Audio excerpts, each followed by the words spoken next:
This chapter, let's look at kinematics. Kinematics is all about the motion of objects. It's a very common topic in physics. What you need to understand here is how to describe average motion, average speed, instantaneous speed, and acceleration, including acceleration due to gravity, as well as some classic types of motion analyzed: relative motion, projectile motion, uniform circular motion, and so on. And so this chapter actually covers quite a lot. And first, let's talk about average velocity and instantaneous velocity. For example, if I drive from Los Angeles to San Diego for 400 kilometers and takes me 4 hours, and then my average speed is 100 kilometers per hour, and that is average velocity. The concept of that average velocity is simply the overall distance divided by the time taken. So what is instantaneous velocity? For instance, on the highway, the speed limit is 150 km per hour, and that's a speed limit sign. But whether or not you're actually exceeding the limit isn't determined by your average speed. They don't check whether your average speed is okay, and that's not how it works. Instead, when you pass a speed camera, it takes 2 photos in an extremely short time interval, maybe just about 0.2 0.3 seconds. If within that short period of time, you cover a distance, let's say 10 meters or 15 meters, and then your speed during that instant is 10 meter divided by 0.2 seconds, which equals 50 meter per second. Convert that to kilometer per hour by multiplying 66.4 and you get 180 kilometer per hour. That means you were speeding at that moment. So, what is the difference between instantaneous and average velocity? You can think of this in this way. Instantaneous velocity is what you get when you shrink the time interval to an extremely short duration, even shorter than 0.2 seconds or maybe just 0.000 seconds. If you measure the distance covered in that tiny interval and divide, that's your instantaneous velocity. It refers to the velocity at that exact moment. And in reality, due to limitations like camera frame rates, the interval might just be a bit longer, but theoretically, we consider an infinitely small time interval. So just understand it abstractly. Instantaneous velocity is your speed at a specific moment, while average velocity is your speed over an entire period. And let's look at displacement versus distance traveled. For example, going from point A to point B, the straight line displacement might be 100 meters. But if you take a winding route, your actual distance might be over 300 or 400 meters, even though your displacement is still 100 meters.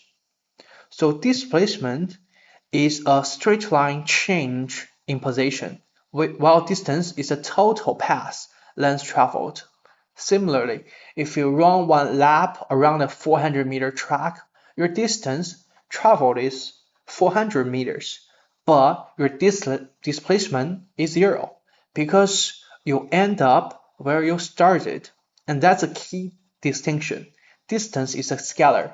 It only considers magnitude, while displacement is a vector. It considers both magnitude and direction.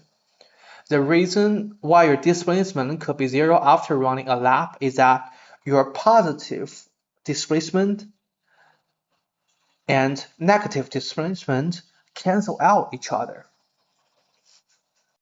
And now in this textbook and in advanced kinematics, we often use the definition method based on units. For example, velocity is defined as displacement per unit time, delta x over delta t, and acceleration is defined as change in velocity per unit time.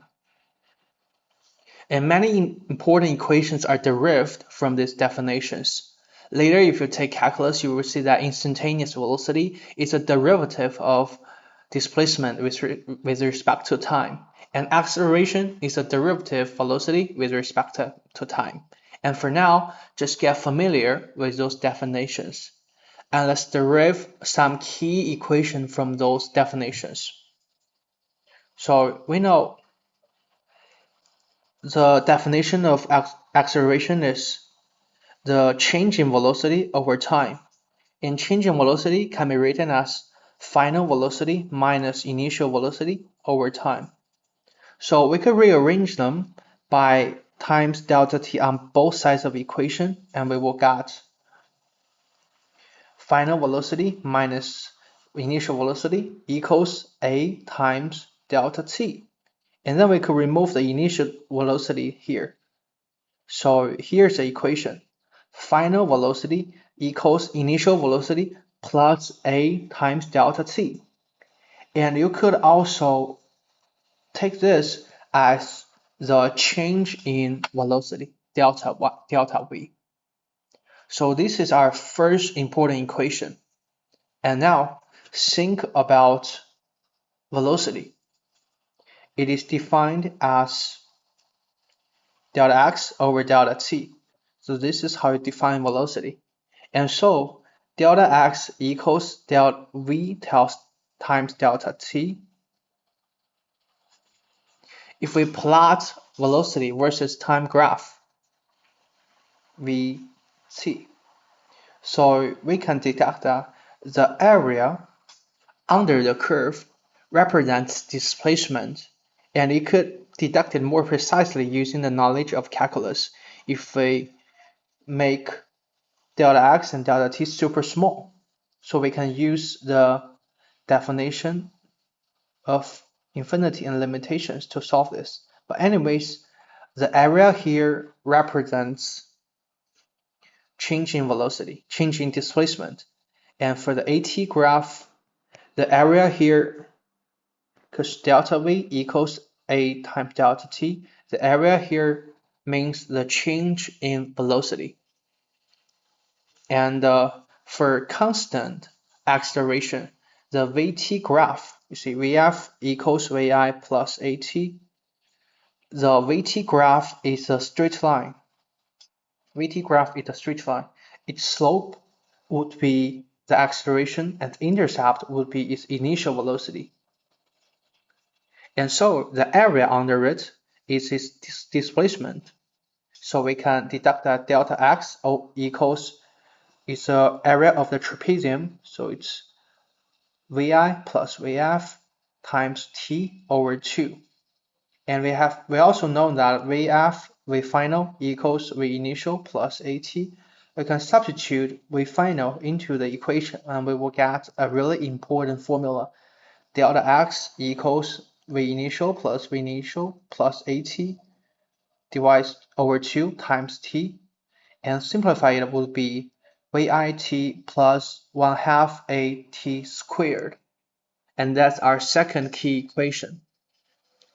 And of course, we could also use a definition of t here. So t equals vf minus vi over a. And if we substitute it into the time here, we can get our third important equation formulas. V finals minus V initials equals 2a times x.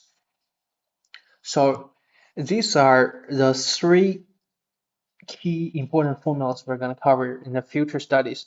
V finals equals V initial plus at, and delta x equals vit plus 1/2 at squared, and V final squared minus V initial squared would be 2a times delta x. So how do we use this? And for example, if an object starts with an initial velocity of 3 meters per second and accelerates at 2 meters per second for 4 seconds, and you find the displacement by using the second formula. So its displacement would be initial velocity times time 4 plus 1/2 times acceleration times time squared, and you can find the final displacement. Of course, if you want to find the final velocity, it will be v initial plus at, which is 3 plus 2 times 4. You can find its final velocity and displacement. It's all about applying the equations flexibly. And graphs are also very important. So in a VT graph, the slope, if it has a slope, the slope represents acceleration, and the area under the curve represents displacement. And in a XT graph, the slope represents velocity. And let's just try an example.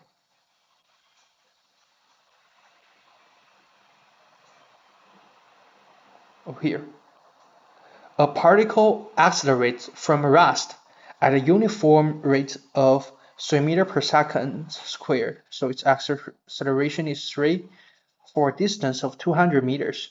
So how fast is a particle going at that time? So you see, here's another condition. Accelerates from rest, which means its initial velocity is 0. So how long did it take for that particle to reach that velocity? So if a particle accelerates from rest, you can use delta x equals v initial times t plus 1/2 times a squared, at squared. And its initial velocity is 0, so this part is cancelled. And now we have known its distance, which is 200, and we have known its acceleration, which is 3, and times t squared, so we can find the time.